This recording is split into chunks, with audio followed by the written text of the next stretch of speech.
The power of language.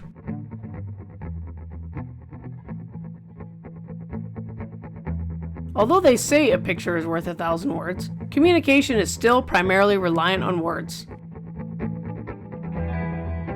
Even though pictures are more easily shared through the internet now, the vast majority of the information we receive is through written or spoken language. Language is always evolving. We see this with the regular updates to the dictionary. According to the Oxford English Dictionary site, there were 600 new words, phrases, and sentences added to the dictionary this quarter. That's evolution at a more accelerated rate than even I imagined.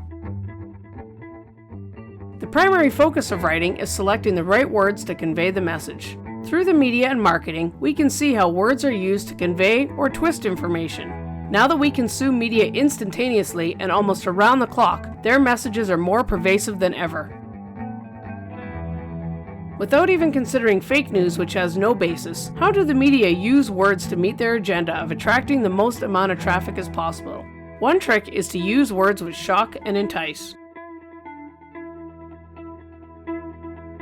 The media has ample opportunities to generate traffic by covering anything related to law enforcement. They rush to distribute a video of an officer involved shooting one day, and then an officer talking a suicidal person off a bridge the next. It appears the hero versus villain plotline serves the media very well, but which side the police are on changes regularly. One general observation I've made about these stories is when the police are the villains, they are often grouped together as a single entity and referred to as the police, whereas when the police are the hero, they are singled out as the individual referred to as the officer or officers. For example, a recent headline is, "Police shoot, kill man who fired rifle at police helicopter and officers." Not a police officer or officers, the police shoot. On the other side, the headline on a Chicago Tribune story is, "Chicago police officers save premature baby using CPR." Now it's the officers, not the police or Chicago police. This is a generalization, but it's a pattern I've noticed.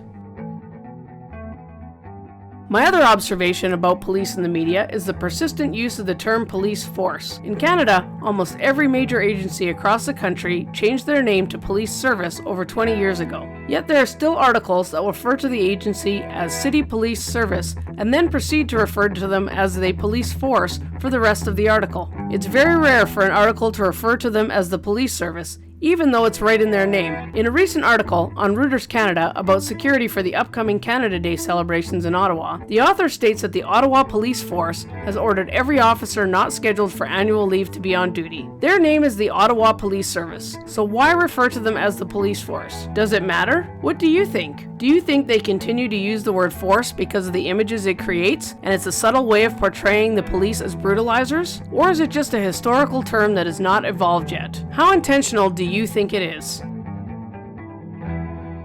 Moving this concept to the training world, there are numerous debates about terminology, and I often ask myself whether words matter or is it just semantics? One example of this is education versus training. Are they both terms for formal education, or do they have separate definitions? Even if we agree they have separate definitions, there isn't always agreement on what those are. Communication relies on a common understanding of terms. If you're developing training or teaching, it's important to ensure the common understanding exists, and instructors should critically analyze the language they're using.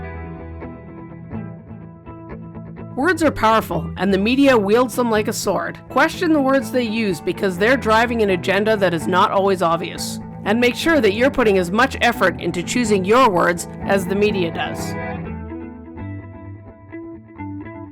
Thank you for taking the time to watch this video. Please let me know your thoughts. This is Carrie Avery with Odin Training Solutions.